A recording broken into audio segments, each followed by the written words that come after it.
तर आज मी झुंड पाहिली फिल्म. नागराज मंजुळे दिग्दर्शित झुंड फिल्म मी आज पाहिली. तर झुंड पाहताना म्हणजे अक्षरशः मला असं वाटलं की मी माझ्या समोर घडणारी गोष्ट पाहतोय. मी म्हणजे माझ्या आजूबाजूला घडते, माझ्या परिसरात हे घडते, अशी मुलं आहेत. तर मला कुठं असं की बाबा फिल्म म्हणजे अशा असते का, फिल्म म्हणजे असं मांडणी होऊ शकते का. तर ते म्हणजे अचंबित करणारी गोष्ट आहे खरं तर.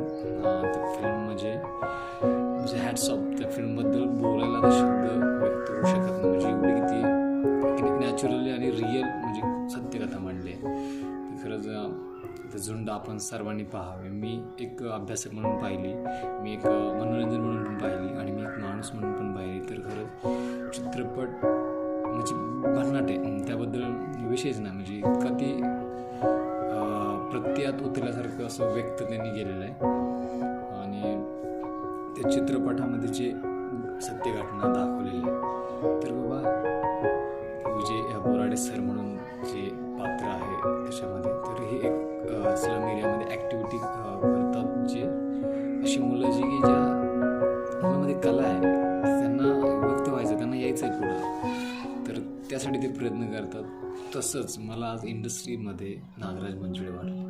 त्यांनी जे कलाकार निवडले ना, त्यांनी जे काही टीम तयार केली ना, तर ती झुंड जी होती ती आता टीम आहे. झुंड ही का तयार झाली, तर ती आपल्या झोपडपट्टी जो भाग आहे, आपण म्हणतो की झोपडपट्टीतली मुलं अशी असतात, तशी असतात, व्यसनाधीन वाईट असतात, ते होतात, ते नसतात. कोणालाच एवढं वाईट व्हावं असं म्हणजे वाटत नाही.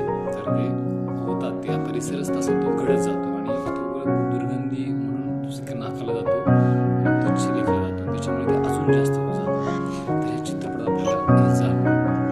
आणि खरं झोपडपट्टीमध्ये आपण नावं ठेवतो ना की बाबा झोपडपट्टीतली मुलं हे वाईट असतात, हे असतात, ते कुठले, हे कुठून आले, तर ही खेड्यापाड्यातून आले. एक स्वतःला अस्तित्व निर्माण करण्यासाठी आपल्याला काहीतरी करायचं आयुष्यामधून त्या विचारानं आलेले आहेत मुलंही, किंवा ही कुटुंब, हे परिवार, सर्वजण. कोणी काही गोष्टीमुळे आलेलं असेल, काही गावातील जातीवादामुळे इथं राहायला आलं असेल, काही आयुष्यात काहीतरी करायचं म्हणून आले असतील. तर अशी आलेली झोपडपट्टी मग तुम्ही शहरामध्ये पहा, तर ह्या झोपडपट्टीमध्ये जे आलेले आहेत कुठले ते खेड्यापाड्यातून आलेले आहेत, ती ग्रामीण भागातून आलेले आहेत.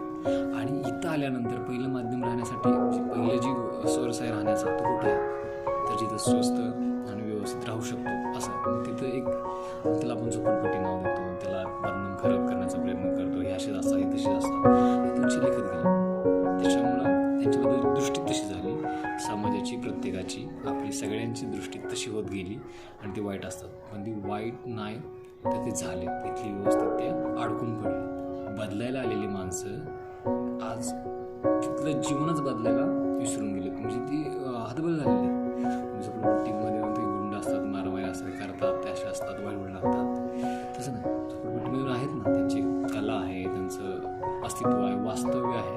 तर हे चित्रपटातून वाटतं की बाबा आहे. आणि ते बोराडे सरांनी म्हणजे बरोबर पकडलं की त्यांच्यात ती आहे. आणि त्यांनाही वाटते की बाबा खरंच आहे आपल्यात, जरा आपुलकीनं वाटतं. त्याच्यामध्ये एक सुरुवातीला एक सीन दाखवला आहे की ते ट्रेलरमध्ये पाहिलं असलं पण की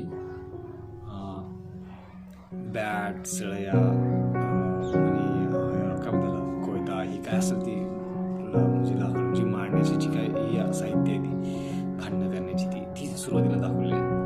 आणि एंडिंगला तुम्हाला कळेल की बाबा ही मुलं अशी पण होऊ शकतात, एक कलेचं किंवा आपल्या स्वतःचं अस्तित्व निर्माण पण करू शकतात. तर असं ते बोराडे सरांनी म्हणजे त्यांच्यात ते घडवलं आणि सिद्ध करून दाखवलं. तर असंच नागराज मंजुळे चित्रपटशास्त्रामध्ये केले आणि ते खऱ्या अर्थानं आज चित्रपट मी स्वतः विचार करतो की चित्रपट म्हणजे आपल्या त्याच्या बाहेरचं आहे, मोठ्यांचं चालतं, आपल्यासारख्यांचं काय होणार आहे. आजूबाजू परिसरही माझा समजतो की बाबा चित्रपट क्षेत्र म्हणजे आपल्यासारख्यांना जाणणार, जी श्रीमंत आहे तेच करू शकतो. पण नागराज मंजुळेने त्यांनी एक सिद्ध करून दाखवले की चित्रपट आपणही बनवू शकतो, आपणही असे दाखवू शकतो. आणि चित्रपट असे दाखवायचे, असं बघायचं, हे रिअल आहे, हे सत्य आहे, ही घटना घडत आहेत, तर ह्या दाखवाव्या. जे जगमगी जीवन दाखवलं जातं तर ते नाही आहे, आणि ते फील ते होत पण नाही आहे फील. तर आपण तो चित्रपट बघावा, खरंच आवर्जून बघावा. कारण माणूस म्हणून आपण तो चित्रपट जर पाहाल ना तर आपल्याला दृष्टी चेंज होईल. आपली स्लम एरियातल्या मुलांकडे बघण्याची दृष्टीच वेगळी होईल, आपली कलात्मक दृष्टी होईल. बघा तुम्ही तुम्हाला चित्रपट पाहिल्यानंतर कळलं की स्लम एरियातली जी मुलं असतात वाईट नसतात रे, व्यसन करतात, ते काय मुद्दाम स्वतःहून नाही करत. तर आजूबाजू परिसरात ते राहणाऱ्या ह्यांच्यामुळे त्याच्यामुळे ते वागत राहतात आणि तशी ती सवय लागून जाते. आणि सवय लागल्यामुळे ते आपलं वाटतं की अशीच आहे, पण तेही बदलू शकतात. त्यांच्यात बी कला आहे आणि ते बदलण्यासाठी आलेले असतात, पण ते विसरून गेलेले आहेत. तर आपण चित्रपट पाहिल्यानंतर की हे 100% म्हणणार की तुम्ही की स्लम एरियातली मुलं ही चांगली असतात, खरंच चांगली असतात. त्यांना त्यांच्यात जी माणुसकी असते ना ती कोणातच नसते आतापर्यंत आपण जर पाहाल, पण ती फक्त जागवायची कला आपल्या माणसात असली पाहिजे.